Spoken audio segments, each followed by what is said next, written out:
All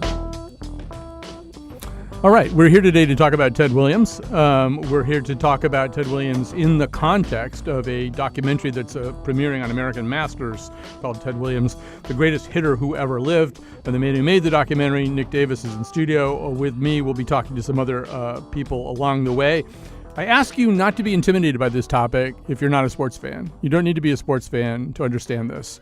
So I was saying to Nick before we went on the air, Ted Williams kind of fits in certain ways into the category of people like Glenn Gould and Bobby Fischer, people who were geniuses at what they did in a way that made it difficult for them to inhabit the rest of the world, but they also could not successfully inhabit the world in which they were geniuses. And if you find that level of torment kind of interesting, then you don't have to care that much about baseball to understand or to be fascinated by Ted Williams. I will say that I watched the documentary. I cried 4 times.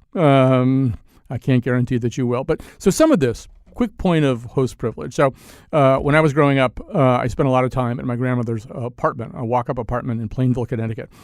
She had, in place of where a, say, Catholic family would have a votive statue, she had a statue of Ted Williams. And Ted Williams, I think it is fair to say, was her Jesus. And this is not an unusual phenomenon in New England. There was a way in which, particularly for little old ladies in New England, would sit on the porches of their houses in Maine and New Hampshire and Vermont and Massachusetts and Connecticut and Rhode Island, sometimes even keeping score on a yellow pad, listening to the games on the radio. Ted Williams was so much more than just a baseball player. But, I mean, he emphatically was a very, very fascinating baseball player. And my grandmother and I shared that. So there was a time in 1970, 71, somewhere in there, where the Red Sox announced the greatest Red Sox team ever would be honored, and Ted was managing, and they scheduled it for a day when he would be in town as a manager for either the Senators or the Rangers. I've now forgotten. And he was going to be honored, obviously, as the greatest Red Sox player ever. And so I went to the game with my grandmother and my mother, and I took my copy of My Turn at Bat, Ted's memoir, co-written with John Underwood, down to the rail, and there was Ted, and I got him to sign it. And I went back up, and my grandmother kind of couldn't absorb, I think, the fact that I, a mortal, had stood before Ted Williams. It was like I said, look, I just got this thing from Hercules. I thought you'd like to see it or something. She was like, no, she talked about it that way for the rest of her life. So Nick, you come to this not as a Red Sox fan, but as a Mets fan. But I think you very quickly grasped the specialness of Ted Williams. And I think there's like a lot of ways in which he's kind of sui generis. Maybe, I don't know, pick your favorite one. I've got 5 I want to ask. Well, there are so many incredible aspects to his life. I mean, the obsession, though, I think is what I keyed into really quickly. It's just like, wow, this guy had this ability, but he worked and worked and worked so hard at it. I think I'm a very passionate baseball fan, but I didn't do deep study on Ted Williams until I came to this project. And so my assumption was, oh, yeah, Ted Williams, greatest natural hitter who ever lived. Natural? Yes, he had tremendous natural gifts, but the effort that he put in was just off the charts. All right, to that point, let's hear a little clip from Nick's documentary. He was like a Bengal tiger, this beautiful animal that was so captivating, but dangerous at the same time.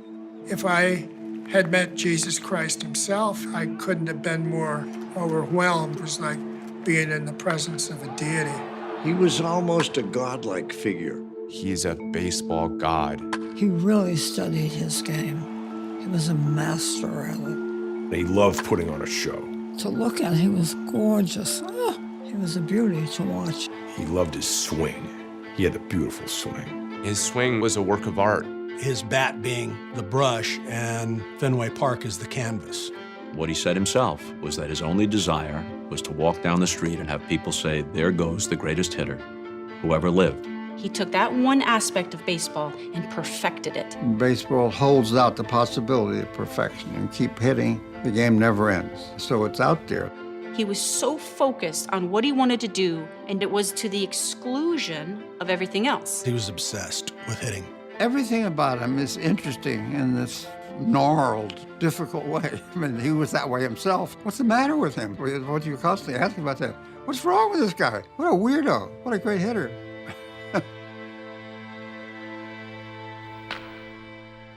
That's the voice of the great baseball writer Roger, and so much more. Roger Angell that you hear at the end there. It's Wade Boggs is the one saying the thing about the brush and the canvas, which I thought was very good. And I didn't know Wade Boggs had that in him either. So neither did I. Yeah. He was amazing. Yeah. Boggs was great, Right. and Joey Votto right before He's him. terrific. Isn't he great? He's amazing. Yeah. I feel like I know a lot about Ted Williams. I mean, Ted Williams is, as you can see, in my blood. But I really didn't know anything about Ted Williams in a way because I never quite understood the really primal beginnings of his brokenness. This is one of the things that I think really jumps out in this documentary that you describe. It's almost like Citizen Kane or something, having the sled, spoiler, rested, I mean, being torn away. There's like a way in which he's broken right at the beginning. Maybe you can say a little bit about that. Absolutely. He came from a really unhappy childhood, and he never talked about it. He didn't talk about it with his children. He didn't talk about it with his wives. He didn't talk about it with anyone. But clearly it drove him. And he was born into poverty in San Diego. His father was a ne'er-do-well and a drunk. His mother worked for the Salvation Army, and she was out all day long into the wee hours of the night saving souls, but not the souls of her own two sons, who were kind of the first latchkey kids. And Ted felt abandoned, and then on top of that had to suffer with the then indignity of the fact that his mother was Mexican-American. And so there was just this deep shame and rage that came from that drove him throughout his life. The Mexican part of it was very fascinating to me. If I had known that before, it slipped out of my mind, or maybe it just was not commonly known. Exactly. Me too. I had this sort of vague notion as a baseball fan, like, oh, yeah, Ted Mexican, maybe part Mexican or whatever. But when you really get into it, you see that it was there all along. We spoke to one of his cousins, Frank Venzor. And you look at Frank Venzor and think, well, that's a Mexican guy. And Ted was quoted as saying, if I'd looked like my brother, later in life, he said, if I'd looked like my brother, I never would have played the major leagues. So there was, this was pre-1947, obviously. It's before Jackie Robinson breaks the color barrier. So Ted wants nothing to do with his Mexican relatives. There's a story where he comes into the train station at the end of his, I think it's his final minor league season, and he sees waiting for him all his relatives. And as Ben Bradley in the film describes it, the great biographer of Ted in the book The Kid, he says, Ted took one look at this motley crew of Mexicans and hightailed it in the other direction. And he wanted nothing to do with them. And Frank Venzor tells the story, too. He was laughing. I mean, he just didn't want anything to do with us. Right. And just to tear one or two more stitches out of this primal wound, too. So you have this mother who's not only away all day, but sometimes away for like 2.5 days, right? Leaving kids alone while she goes and saves souls as a full-time Salvation Army worker. His dad is on the road a lot and a drunk. And you describe how when the major leagues came calling, they became very, very interested in getting together around the subject of his contract. Right? Well, Ted's father. Ted's father came back for a brief time and sort of oversaw the contract and made sure that he got some of the bonus, and then went back to wherever it was that he was. And so neither one of them ever saw him play professional baseball? It appears, and John Thorne, the baseball official historian for Major League Baseball, tells us that his parents never saw him play a game of Major League Baseball. On their behalf, I will say, they're in San Diego, he's in Boston. It's an awfully long train trip, but still. Well, yeah.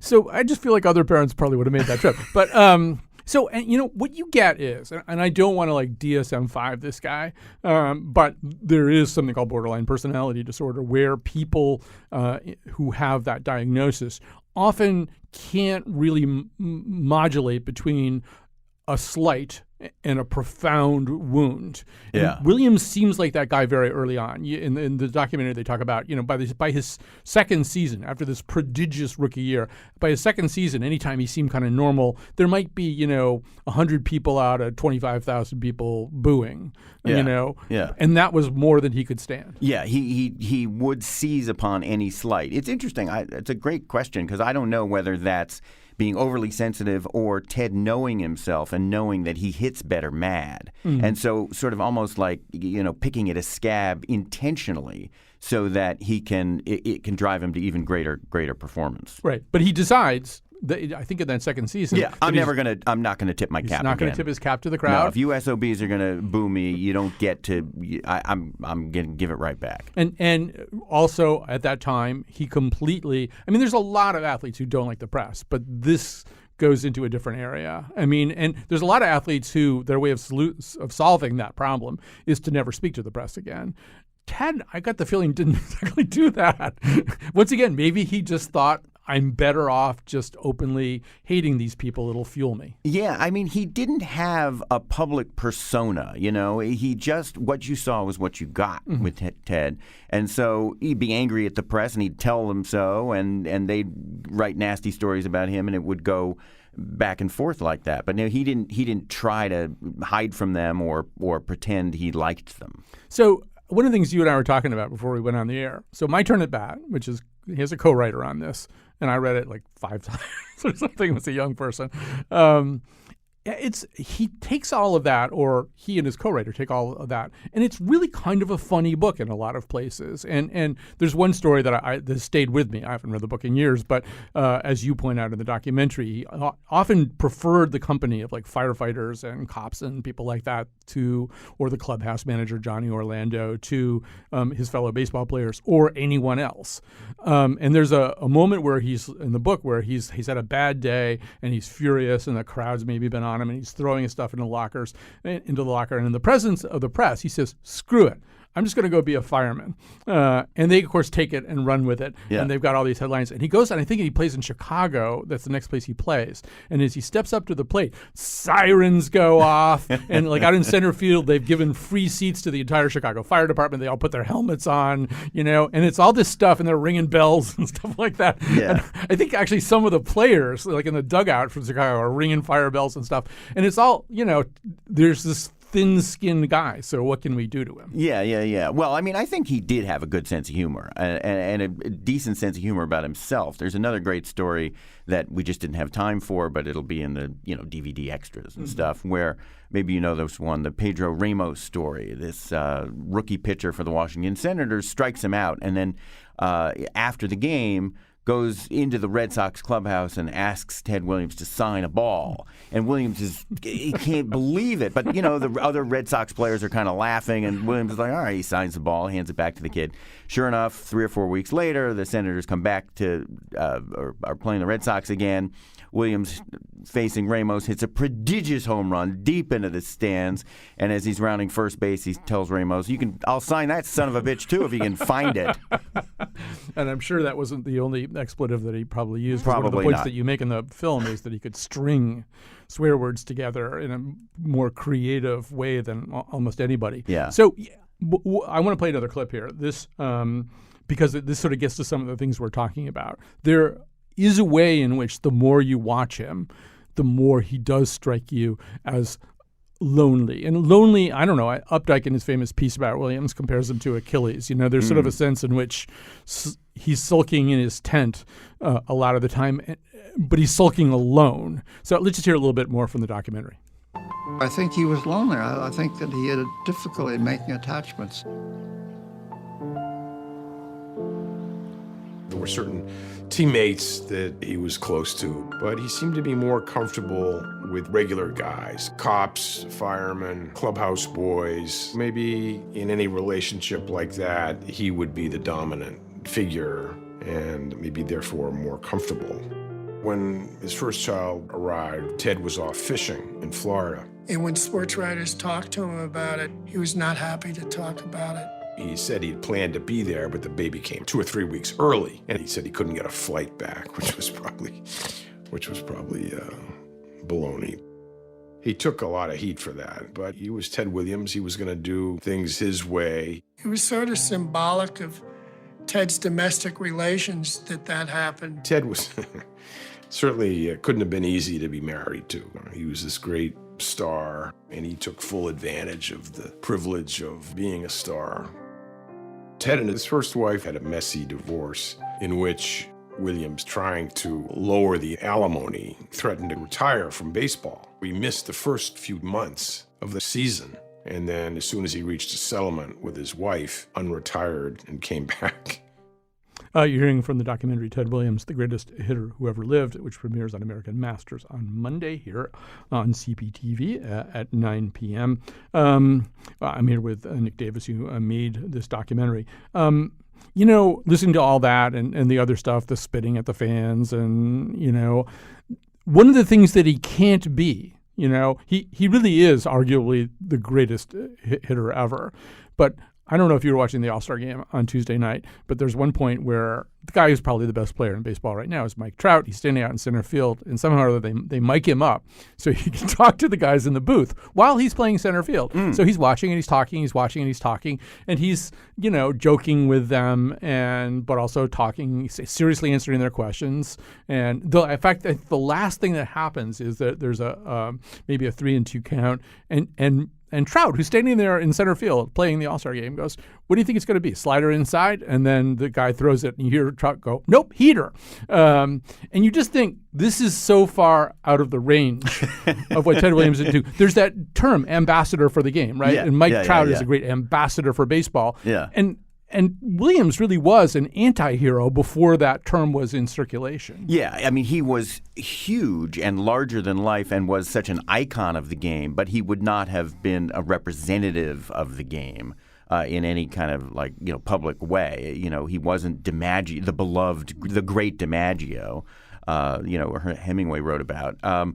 So, I mean, and in some ways, the relationship between Joe and Ted is so interesting, and we go into it in the documentary a little bit, because Joe did have an image that he had to live up to. Or he curated it. He curated it, right, exactly. He was a curator of his own image, and his sister-in-law tells us that he ironed his own underwear.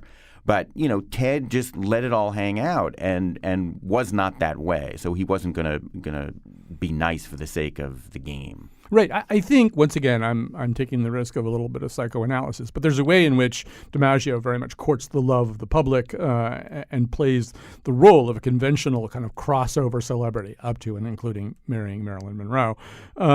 There's a way in which, for Williams, it's clear at the beginning, you can never love me enough to heal what's wrong with me. So don't bother trying to love me. And Right. I'm not going to bother trying to get you to love me either. I'm just Right. not interested in that. Yeah, no, exactly. I mean, the Achilles is a great example. But, there's no question he had flaws, and he used those flaws and kind of picked at them to drive him on, I think.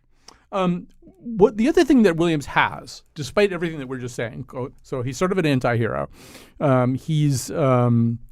He's a guy who doesn't really know or care to curate his own public image.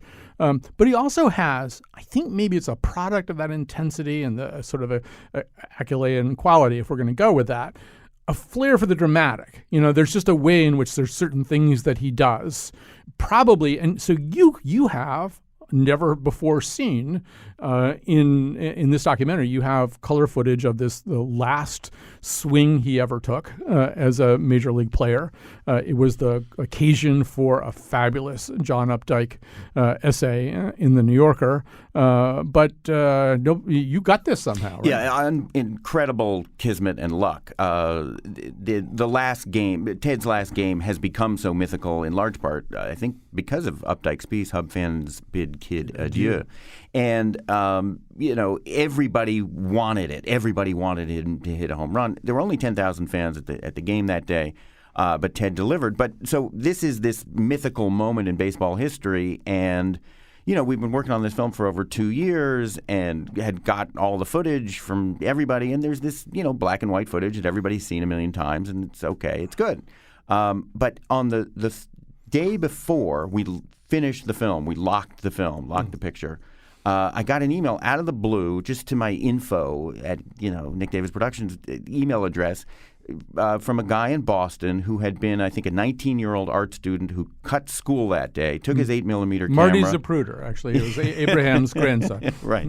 No, it was even before Abe. That's right. Right. Before So, Abe, that's right, yeah. and this guy, Bill Murphy, who took his camera out to Fenway and incredibly walked around and got every at bat from a different angle of Ted's last game. Incredible raw color footage that brings the whole day to life in an incredible way.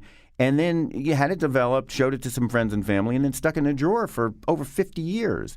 And every once in a while, he would wake up and think, geez, in the middle of the night, I got to do something with this. But he never did anything. And then finally, just total serendipity, he emailed us the day before we locked footage and said, oh, I've had this footage lying in a drawer. Would this be of interest to you?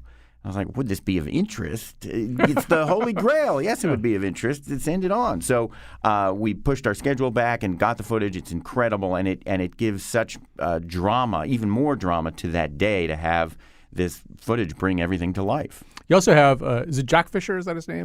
Jack Fisher, the pitcher who faced him. Yeah, I mean, I always think, I remember when Vic Wertz died, it said, Vic Wertz, man who hit ball, Mays caught. You know, and these guys who are on the wrong end of history, you know, Buckner, you know, it's always very interesting. He was totally delightful and happy. He was wonderful to talk to, and says, you know, as he was going out to Fenway that day, it was rainy, it was drizzly, it was not a good day for baseball. And he just sort of embodies old-time baseball and tells the story of being on the mound and pitching and giving up the home run. He has this nice perspective, too. I mean, visual perspective, because, okay, so Williams hits a home run in his final at-bat, and bear in mind, if you're just kind of tuning into the Ted Williams story, Ted Williams has this fractious and permanently fractured relationship with the fans, and he's just cavorting around the bases. This tremendous Updike has this great description of just him rounding the bases like he's almost floating or something, and everybody's thinking, well, now he's going to tip his cap, and he just runs into the dugout and nothing happens. And Jack says, and Fisher's on the mound, and even he thinks the guy's got to come out and take a curtain call or something.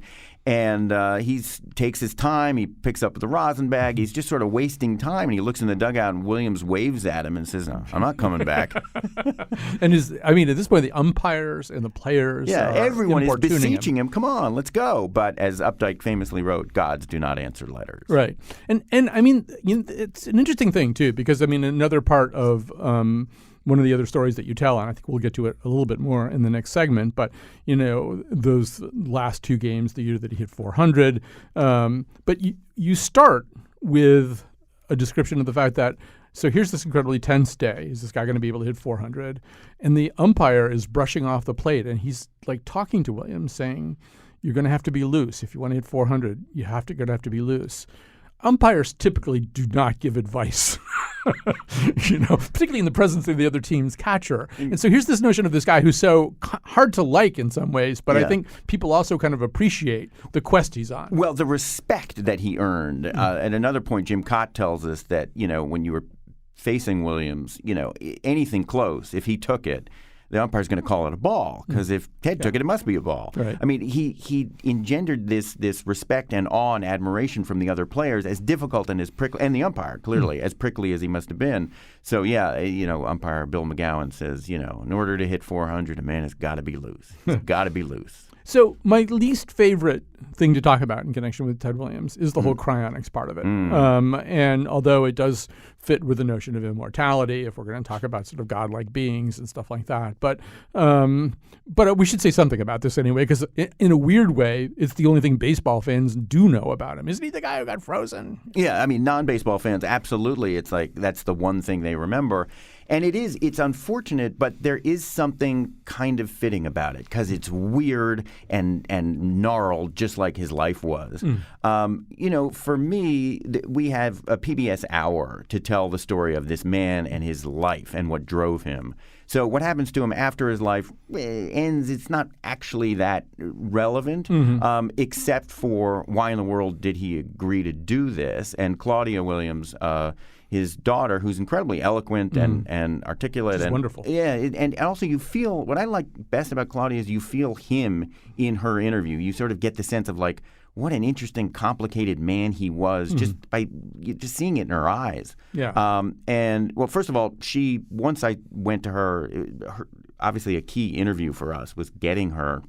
And I told her, look, she was so burned, pardon the pun, but by the whole freezing thing and what happened after he died, and there was such controversy, and she felt her family had just been absolutely raked over the coals, her and her brother John Henry, that she didn't want to have anything to do with the press. And it was only when I said to her, look, we're really only interested in finding out what made this man tick and who he was as a person and telling that story. We don't have time to get into the controversy. It's fascinating. It could be its own hour or more, a feature film, what happened to Ted Williams' body. But that's not what the film's about. So she consented to be interviewed, and then gave a wonderful interview and explained that the reason he said, okay, fine, it's not like he believed in it, but he thought, look, I see what this is doing. The fact of my mortality is making my kids so upset. I was a terrible father. So I want to make it up to them if this is something that really means a lot to them.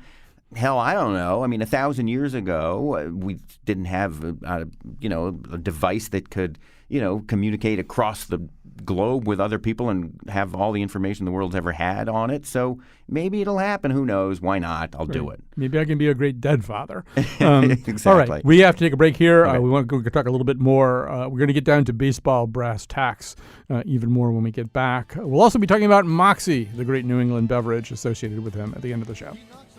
Right off his cleats, the roaring crowd comes to its feet. The pitcher's knees are getting weak. Then the announcer begins to speak. It's number 9 for the Boston Red Sox. The Splendid Splinter steps into the box. Ted Williams, in his entire major league career, when you count hits and walks, was on base more than any other player in baseball history. I'll look at his career numbers. He's just so clearly better than everybody, save Babe Ruth. There's Babe and there's Ted like neck and neck, and then everybody is so far. It's not even close. He is the greatest hitter that ever lived. It's not even an argument. Those are the voices of Dick Enberg, Joey Votto, and Wade Boggs, all in Nick Davis's documentary, Ted Williams, the greatest hitter who ever lived, which will be on the American Experience. American Masters. So we want to investigate that whole question right now. And joining us to help out is Sam Miller, a national baseball writer at ESPN. He's joining us by Skype. Sam Miller, are you with us? I am. How you doing? Good. So, as Nick's documentary points out, you're hearing Wade Boggs say there's no argument about this. I think Nick's documentary is a little bit more ambivalent about this. There's no question that that's what Ted Williams set out to do. That was the grail he'd set up for himself. As somebody looking at it dispassionately, how close do you feel that he came? Well, I think that as far as hitting specifically, there's only 3 names that you could possibly consider, and those names are Babe Ruth, then Barry Bonds, and Ted Williams. And Ruth is a little bit of a complicated case just because of when he came along, the game wasn't nearly as developed and I would say consistently professional as it is now. And Barry Bonds, of course, is a very complicated case because the years when he rivals Ruth and Williams were tainted by the, performance-enhancing drugs we have every reason to believe he was taking. And Ted Williams is much less complicated. He was just a pure hitter, a perfect hitter. He did things that throughout his career you almost can't believe he was able to do in the context of his league. He was one of the best young hitters of all time, maybe one of the 2 or 3 best young hitters ever. He was one of the 2 or 3 best old hitters ever, and his entire career was pretty much unblemished from an offensive standpoint. I don't know if that necessarily makes him the best baseball player. I think that there's more to his job than just hitting, and if there is any knock on Ted Williams at all, it's that he wasn't as well-rounded as guys like Willie Mays and Mike Trout, who are also in the conversation for the best player of all time. But just from an offensive standpoint, yeah, I mean, his player page at Baseball Reference is one of the great resources on a boring afternoon. You can open it up and find 50 fun facts within about 20 minutes. Right. I mean, in an era where we talk about 5-tool players, Ted Williams is a 2-tool player. And his defense was such that, I mean, it may have been overplayed a little bit how bad his defense was, but supposedly Jimmy Pearsall, one of the talented outfielders who's charged with playing next to him, would sometimes growl at him, if I have to play your position too, at least get out of my way. So Nick Davis, one of the things that complicates the Ted Williams statistical profile is something that, I mean, Ted Williams clearly regarded any moment when he wasn't playing baseball as a tremendous loss to both him and the universe. And there were many moments like this because he was pressed into military service twice. Maybe you can just quickly say a little bit about that. Yeah, he lost nearly 5 years to the two wars, 3 to World War II and close to 2 to Korea. And, he was not happy about it. I mean, incredibly, he served, and there is this idea of him as this American icon who did sacrifice nearly 5 years of his career to the wars. And very few players went to Korea. I mean, Korea especially got under his skin because he hadn't left the reserves, and therefore when they needed pilots, he was called up, and he was very upset about it and fought it and tried not to go. But what would his numbers have been like had he gotten those nearly 5 years, and all kinds of sabermetricians, and Sam may know better than I what the predictions would have been. Would he have cracked 700 home runs or hung around to get close to Ruth? I do want to point out just something about the film, which is that the film is called Ted Williams, quote, the greatest hitter who ever lived. It is not the film's contention that he's the greatest hitter who ever lived. It's that's what drove him. So, Sam, to that point, I mean, when people are having these kinds of rainy day discussions, they try to figure things out, and there are vagaries of fate that can affect somebody's performance. Thurman Munson dies young in a plane crash. Mickey Mantle's knees go out in a way, he just has sort of injury problems that inhibit him and limit him. I don't know. There's a way in which, like, having to go fight for your country feels a little bit different from those things, but a little bit the same. How do baseball people talk about this? Well, before I answer that, you should just note that baseball statistics in general, the ones that kind of are a big part of our lore, are biased against hitters like Ted Williams, because so much of Ted Williams' offensive value and genius was his ability to draw walks, get on base, control the strike zone. And when you think about the biggest offensive stats for a hitter in popular culture, they're the Triple Crown stats, right? Batting average, home runs, and RBIs. And you're probably not going to draw, to get an RBI when you draw a walk. You're definitely not going to hit a home run when you draw a walk. And really working deep counts to draw walks also puts you in a position to strike out a little more often. So it has a subtle effect downward on your batting average. And those are all things that when we talk about Babe Ruth, you point to the home run record or the incredible RBI totals that Lou Gehrig had. And Ted Williams' genius was that he was uncompromising. He wanted to help his team score runs. He knew that getting on base was going to do that. He knew that going outside of the strike zone to be more aggressive was going to hurt that. And so even if he had those years that he lost to military service, I think it's probably unlikely that he would have reached the kind of classic statistical heights that we associate with guys like Hank Aaron and Babe Ruth. I think that there's a case to be made that if he'd been at, say, 670 or 680 home runs instead of 520, it might have given him the incentive to keep playing an extra couple years. He was obviously still one of the very best hitters in the world when he retired. And if he only needed 35 or 40 more home runs to catch Babe Ruth, perhaps he might have chosen to do that. But to me, the real loss from those years from a sort of legacy or historical perspective is that the Red Sox were really good those years. They were in second place the year before he went to serve in World War II. They won the American League the year that he came back. I don't know how good that club would have been in those 3 years, but you can certainly see the case that the Red Sox would not have gone almost a century without a world title if they'd had those 3 years with Ted Williams in his prime and a very good team competing for the World Series those 3 years. Actually, when you say the things you were saying at the beginning, Sam, I'm thinking here in this era where a lot of people look at things like OPS, maybe Ted Williams' numbers would be even better because you do get credit for getting on base. I just want to jump in. You get a lot more credit now than you did then. Right. I think it was only with this statistical revolution and the sabermetricians in the 70s and 80s and Bill James and all that where people have re-looked again and thought, God, Williams really was good, and he was right to lay off those pitches. All right. I want to just there's one thing that even using the more conventional metrics that contributed to things like Triple Crowns, you can't take away from Ted Williams, so let's hear that. He went into the last day which was to be a doubleheader, hitting 399.5, which on the books would have been rounded up to 400. So everyone wanted to know, was he going to play or sit it out and take the rounded 400?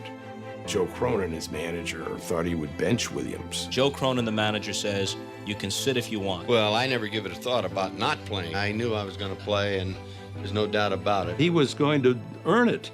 He wasn't going to let some statistician round off a number to make it 400. Well, as I got up to home plate, the first time up during the day, Bill McGrown, one of the truly great umpires that ever been in this game, he called time and he turned his back towards the stands and he started rushing home plate. And he said, in order to hit 400, he says, you gotta be loose. You gotta be loose. And he wiped the plate off and went back. And the catcher said, Mr. Mack says not to give you anything, but he told us to pitch to you today. And he went 6 for 8 on the day. And raised the batting average to 406. That's a man's man thing to do. In the locker room after the game, Ted turned to the clubhouse boy, Johnny Orlando. You know, he said, I'm a pretty good hitter. That sounds like John Hamm at the end. That's it is John Hamm.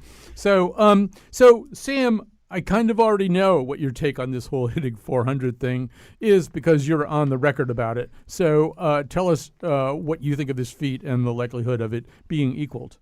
Well, it will never be. There's virtually no chance that anybody will ever hit 400 again unless the game changes in such a way that it's almost unrecognizable to the game that we have been playing for the last 6 decades.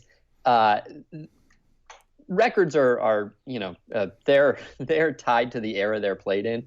And when you look at what baseball was like in the 1920s and 1930s, there were just so much fewer strikeouts than there are now. And some people might say, well, hitters were better contact hitters back then. But really, it's that pitchers pitch for strikeouts. Pitchers are throwing much harder.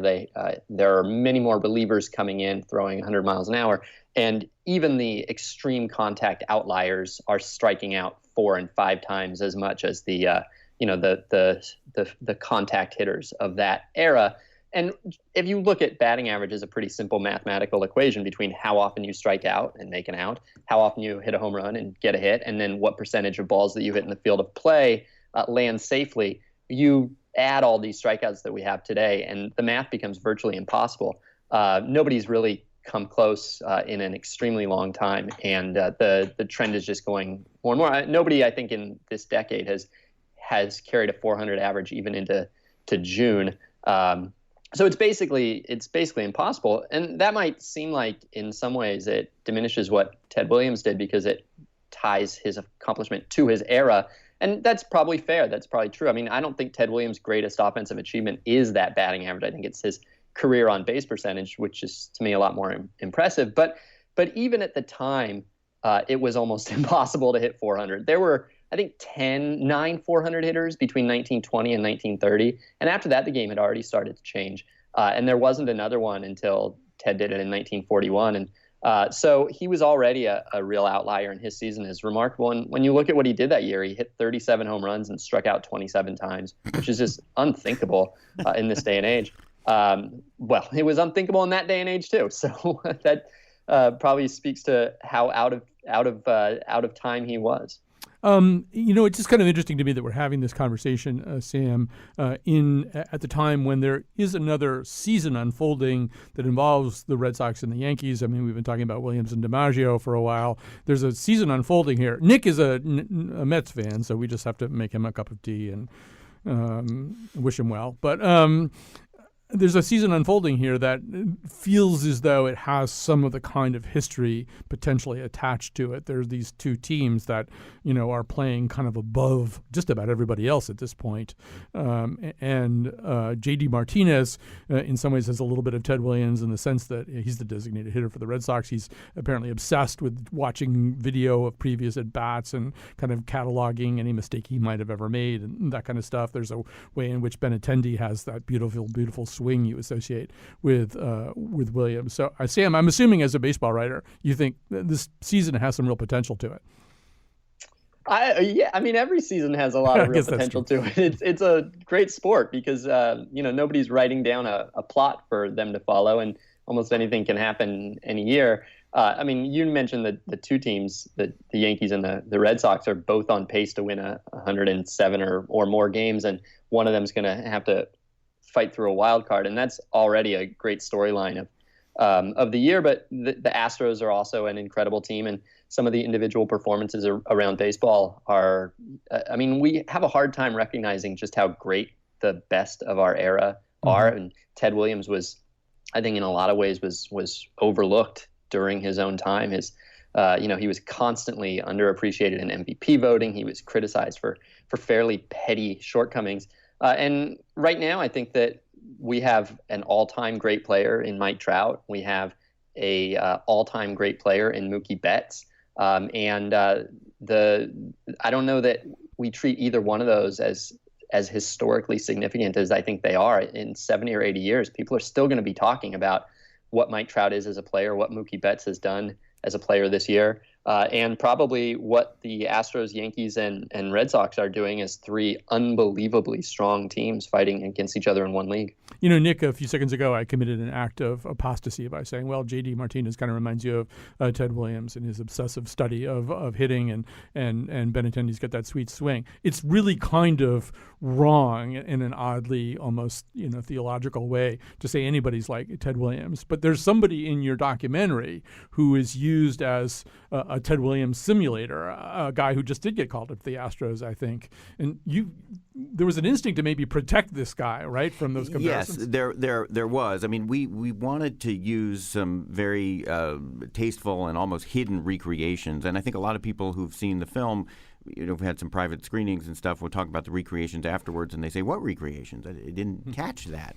But we do some super slow motion, high speed, 2,000 frames a second stuff where we have a hitter in a number 9 Red Sox uniform, vintage away uniform from 1941 and home uniform from the 50s, swinging a bat, and it's a gorgeous left-handed swing, and you don't see the face or anything. But we did a major search to try and find someone, and you think about great left-handed hitters like Benintendi or whoever, and you'd think, oh, this guy reminds me of Williams, and then you look at them side by side and think, no, that's not right. But there was a kid in the farm system of the Houston Astros at the time, and we were sent his swing, and we thought, look, he's in the minors, but he's got a great swing. It doesn't matter if he's actually a good hitter. He just needs to look like a good hitter. And reached out to him, and they said, yes, sure, you can do it. And so we filmed these recreations with this kid under the strict instructions.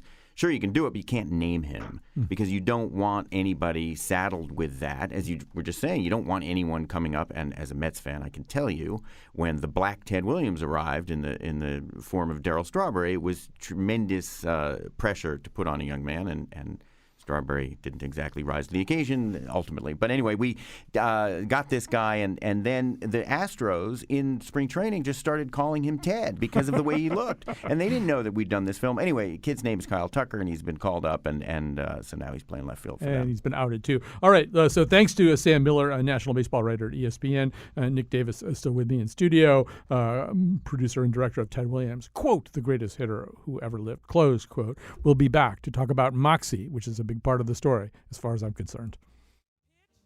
Can you catch? Will you hold the ball when you step to the plate?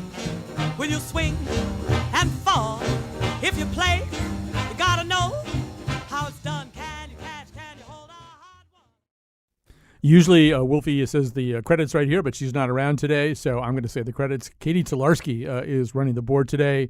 That's like having Ted Williams, I don't know, hit batting practice for your American Legion team or something like that. But she's like the big boss of everything here. But she's running the board because Wolfie's not around. Jonathan McNichol is the guy who produced this show. Jason Parros, our terrific intern, is helping out as well. Right now, we're talking about Ted Williams with Nick Davis, who produced and directed the Ted Williams documentary that will air on American Masters. I said I cried 4 times.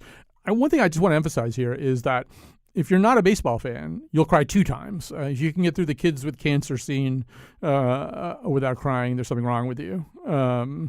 and some of the stuff with these kids might make you cry. What he says at Cooperstown about Negro League players should make you cry. You don't have to care about baseball to fall in love with this TV show, this documentary. So very quickly, one of the things that Ted also did was he was, for a while, an advertising spokesperson for a drink that's the perfect New England drink, just in the same way that Ted Williams, although he was from California, had this kind of perfection for the unflinching, non-truckling, uncompromising, flinty character of New England. Moxie is the perfect drink for New England because it doesn't really exactly taste particularly great, but there's something about it that's very New Englandy, and my grandmother loved Ted Williams and she loved Moxie. So Jim Baumer is the Maine-based writer and author of Moxie, Maine in a Bottle. Jim Baumer, tell us, I guess we don't have a lot of time here, but it would be good to talk quickly about the origins of Moxie. We have to go back to General Augustine Thompson, do we not? Dr. Augustine Thompson. Well, thanks for having me on. A great show so far. Thompson was actually from Maine.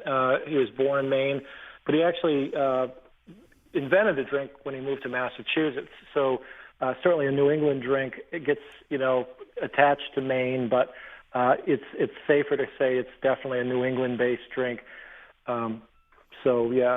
And we should say that back in those days, this is sort of shortly after the Civil War, drinks of this kind were usually kind of marketed as kind of medicinal tonics. This one was supposed to prevent softening of the brain and loss of manhood and all kinds of other problems that people might have been having. But it became incredibly popular.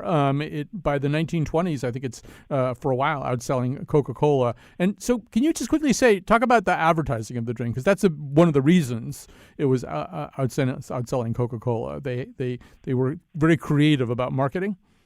Yeah, so there was a guy named Frank Archer who really was a marketing genius behind Moxie. Without Frank Archer, there would not be a Moxie today.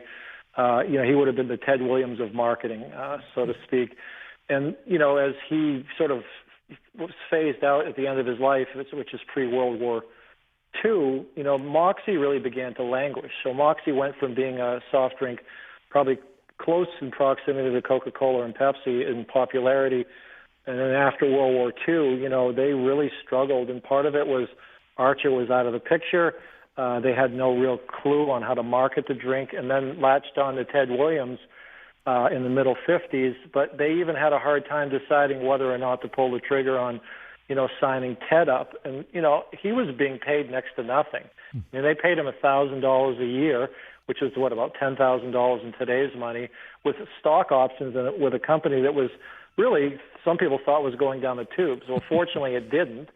But Archer really had a lot to do with the staying power, the marketing and all of the different things they used to promote it, the board games, the memorabilia, which is very popular and things like that. Yes, I've been to conventions where the memorabilia is being bought and sold and traded for, and it's there's an awful lot of it. We're going to have to stop the conversation there. I wish we had more time, but there really is a way in which Ted Williams was the perfect spokesman for Moxie, both things combining the bitter with the sweet, and both things very specifically styled to the tastes of New England, and maybe less popular with a less forgiving larger American public, less forgiving of irascible baseball players and less forgiving of somewhat bitter-tasting soft drinks. So there's some lovely parallels there. Nick Davis, thank you for stopping here on your way to Boston. Thank you so much for having me. It was great. And I really can't encourage you enough, even if you are baseball phobic, to try watching this documentary. You're going to meet a person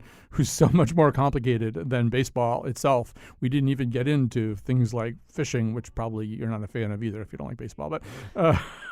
But just to say, whatever he tried to do, he did it with a particular kind of intensity that you don't see anywhere else. Summer, there's something so pleasant about you. Oh, you stand the test, for you are the best. I'll send all the rest down the line. Let others keep trying, you're so satisfying. There's nothing like Moxie for mine.